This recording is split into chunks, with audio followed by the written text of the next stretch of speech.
Welcome to the channel, guys. If you're new here, my name is Jed Dobre and this channel is all filmmaking and photography. Recently I teamed up with Kupo to create an all-in-one stand for all your content creation on the go. And today we're here to do it all again, except for this time it's going to be a more semi-permanent studio solution. Let's get a quick little disclaimer out of the way first. No one has paid me to make this video and no one gets any input or gets to review this video before it goes live.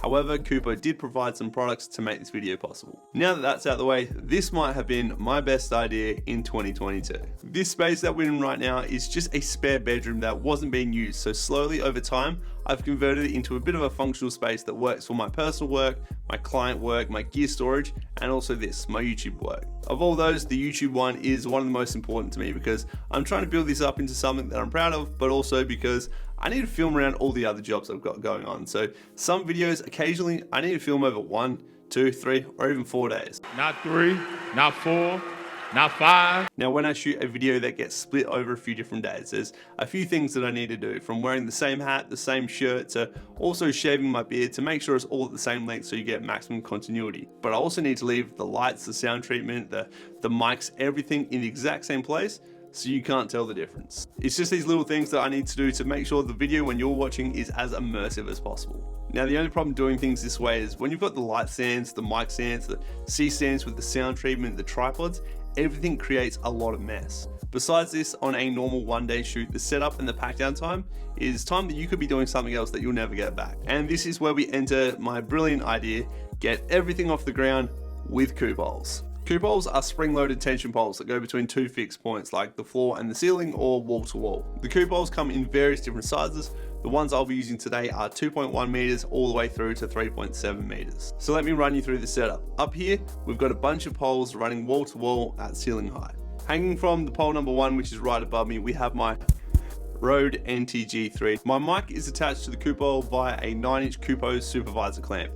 You might have heard of Cardellini or Mathellini clamps. This is the same thing. These things are super versatile, and if you don't have one, I highly recommend you getting one. Attached to the baby pin of the supervisor, we have a grip head, which has an extension arm with a spigot, which has the mic mount, and there we are. Having the mic attached to the grip head is super awesome. If I want to change the angle of the mic, just loosen it up, move it where you want it, tighten it up, and you're good to go. But it also means if I want to store the mic out of the way until the next time I shoot, loosen it up, point it up toward the roof, get yourself a little bit of extra headroom, tighten it off, and you're good to go. The second item attached to the first Kupole is going to be my hair light. Got a little light up here, which is actually the only light that I own that isn't a NAND light. Fun little fact. It's a Photix M180. Now, the only reason it's not a PowerTube 6C or 15C, I don't have one.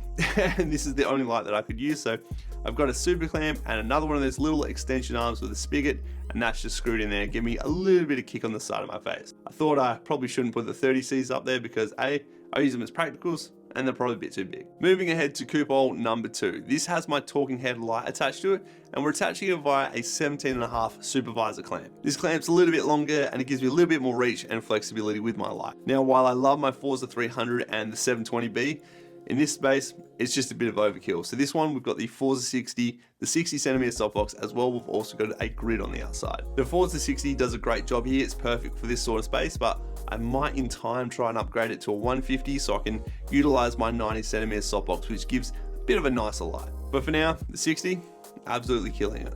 Lastly, on lights, just out of frame on my toolbox, I have a remote that can control all the different lights in my studio. Right now, you can see just what that hair light's doing. It's just enough to make a little bit of difference to make the image pop a little bit more. Now, no talking head YouTube video is going to be ultra successful with bad audio. So good sound treatment is absolutely key.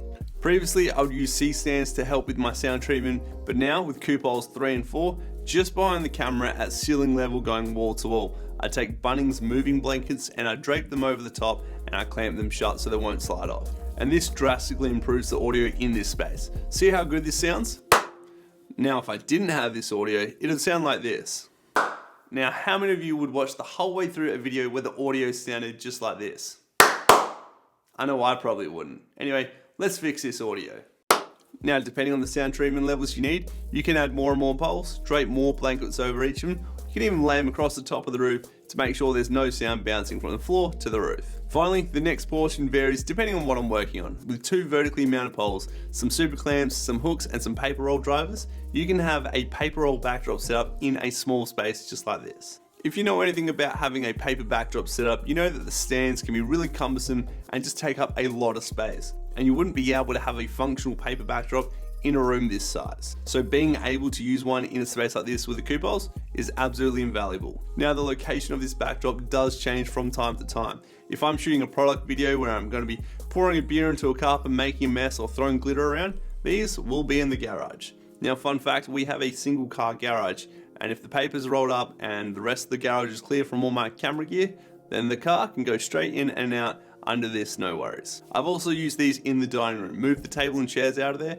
and we shot an online catalog for a merch store. So using this as a paper backdrop setup has come in super duper handy. Now there are more ways you can use this. You can use this as a vertical gear tree. Just get a super clamp, some supervisors, any other accessories you want and attach them as you please. So these are such a versatile bit of grip gear that I highly recommend you should check out. And this has been my little studio hacks with Kupoles video. Let's call it that because it's 2022, and if you don't call common things hacks and you don't clickbait, well, you don't get views apparently, and this is YouTube. Anyway, that's it. Like I said, I wasn't paid by anyone to make this video, but I can genuinely say that these have changed the way I create content because I don't have to set up and pack down all the time. I can leave things set up and get continuity in my shot. My floor is more open and there's less mess in my life, and that means I'm less stressed and I can make better content for you guys. I don't know about you, but I'm a big fan of that. And speaking about being a big fan, Bowling for Soup, a hangover you don't deserve. I definitely reckon you should check it out. Now, because you're still watching, that means we made it to the end of this video together, and I like that. And if you like this video, please give it a big fat thumbs up and hit that subscribe button. Those 2 actions mean more than you'll ever know, and they are super helpful. I'm very appreciative of every one of you who does that. Also, this YouTube studio and this FX6 are the first time they've ever worked together. So what do you think? Did they collaborate well? Leave a emoji rating on the scale of potato through a rocket ship. And I don't know, I'll see you in the next one. Bye! It's about time. I could be working at